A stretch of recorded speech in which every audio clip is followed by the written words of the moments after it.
जय माता की। मैं सनी गुप्ता, आप सभी का फिर से स्वागत है आपके अपने YouTube चैनल कलयुग धार्मिक आस्था में।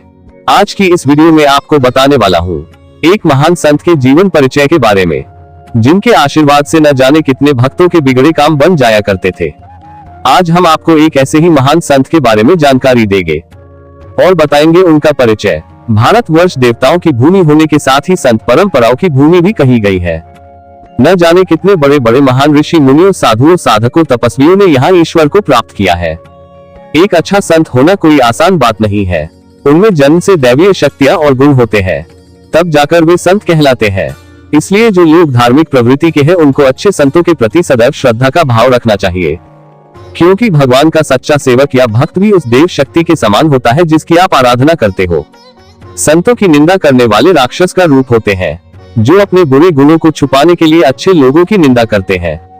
हम सभी को संतों का संगत करना चाहिए। संत सेवा से ही भवसागर से पार हुआ जा सकता है।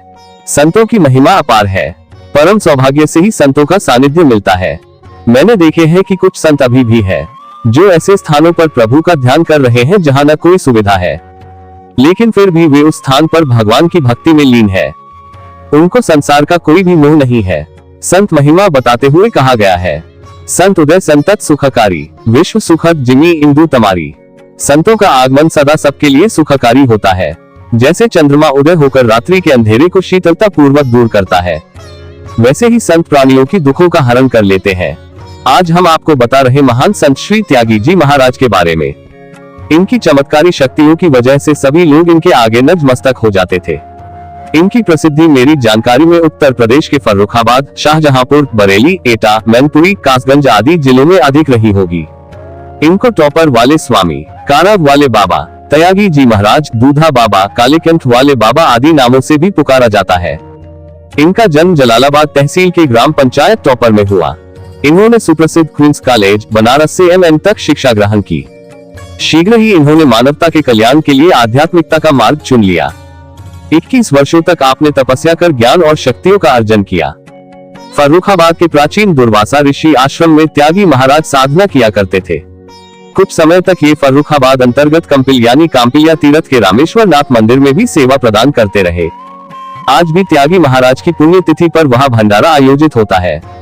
इन्होंने ही अपनी शक्ति से कंपिल के अनसुने रहस्यों को सुलझाया। आज वहां के मंदिर में बाबा की मूर्ति स्थापित है। ये भगवान शिव और हनुमान की भक्ति किया करते थे। इनके चमत्कारों की घटनाएं सुनाते बहुत से लोग मिल जाते हैं। कहा तो ये भी जाता है कि त्यागी जी अपने शरीर पर गुरुत्वाकर्षण के प्रभाव को शून्य करने की विद्या जानते थे, जिसकी सहायता से ये हवा में उड़ लेते थे। बहुत से लोगों की गंभीर बीमारी केवल इनके हाथ रखने से दूर हो जाया करती थी। ये जो भी भविष्यवाणी किया करते वे सभी बातें सच होती थी। लोग इनके दर्शन के लिए उस समय बड़ी तादाद में आया करते थे। इनकी एक घटना ऐसी थी जो मुझे बड़े बुजुर्गों से पता चली। एक बार ये अपने आश्रम में ध्यान मुद्रा में बैठे हुए थे। सभी भक्त भी मौजूद थे। तभी किसी भक्त ने इनके नाम का भंडारा किया हुआ था और इनका शिष्य उनको ये बात बताना भूल गया था। उधर जो व्यक्ति भंडारा करवा रहा था वो उनके इंतजार में बैठा हुआ था। वह गांव इनके आश्रम से 1 घंटे की दूरी पर था। तब बताया जाता है कि त्यागी बाबा सभी के बीच से अचानक अंतर्ध्यान हो गए और उस भंडारे में पहुंच गए। ये सबके आंखों के सामने हुआ। सभी लोग ये सब देख डर गए कि बाबा अचानक कहाँ चले गए। थोड़ी देर बाद फिर से त्यागी महाराज अपने आश्रम में नजर आए तो लोगों ने देखा उनके कपड़े सब्जी से लिसे हुए हैं।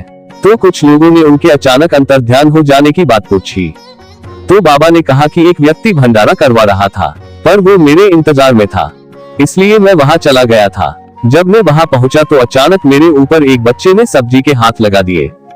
उनमें से कुछ लोगों को ये बात सच नहीं लगी, तो उन लोगों ने उस गांव में पूछा क्या कल यहाँ भंडारा हुआ और क्या यहाँ त्यागी महाराज आए हुए थे। तब वहाँ लोगों ने बताया कि हाँ, यहाँ त्यागी महाराज आए हुए थे और उन्होंने यहाँ प्रसाद भी ग्रहण किया। तब से उनकी मान्यता और भी बढ़ गई। पर उस समय आधुनिक चीजें अधिक न होने पर इनका नाम केवल स्थानीय क्षेत्रों तक ही रह गया। उस वक्त डॉक्टर आफ्ताब अख्तर ने त्यागी महाराज की आध्यात्मिक शक्तियों और जीवन पर एक वृत्तचित्र का निर्माण भी किया। विभिन्न जन आंदोलनों का नेतृत्व कर त्यागी महाराज ने ढाई घाट और कोल्हा घाट के पुलों का निर्माण कराया। वर्ष 2002 में त्यागी महाराज ने पार्थिव देह का परित्याग कर दिया। मैं भी जब छोटा था तो मेरे यहाँ भी इनका एक चित्र था।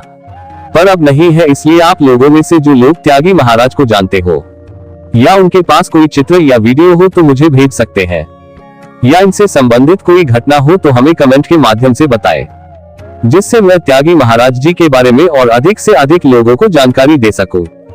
तो दोस्तों, ये थी एक महान संत त्यागी महाराज से जुड़ी जानकारी। मैं आशा करता हूँ आपको ये जानकारी आपको पसंद आई होगी। ऐसे ही धार्मिक जानकारियों से भरे वीडियो देखने के लिए कलयुग धार्मिक आस्था चैनल से जुड़े रहें। और अगर आप चैनल पर पहली बार आए हो तो चैनल को सब्सक्राइब करना, साथ ही बेल आइकन को भी दबाएं, जिससे आपको हमारे चैनल की सभी वीडियो समय पर प्राप्त होती रहेंगी। और आप भी सच्चे सनातनी हैं और माता में अपनी सच्ची आस्था रखते हैं तो कमेंट में जय माता की जरूर लिखें, या आपका कोई प्रश्न है वो पूछ सकते हैं। आपको ये जानकारी अच्छी लगी हो तो वीडियो को लाइक करें और अपने दोस्तों में शेयर करें। आगे भी आप सभी को सभी देवी देवताओं, तीर्थों, प्राचीन मंदिरों और पूजा पाठ से जुड़ी जानकारी मिलती रहेगी। मिलते हैं अगली किसी धार्मिक जानकारी के साथ। जय मां काली, हर हर महादेव।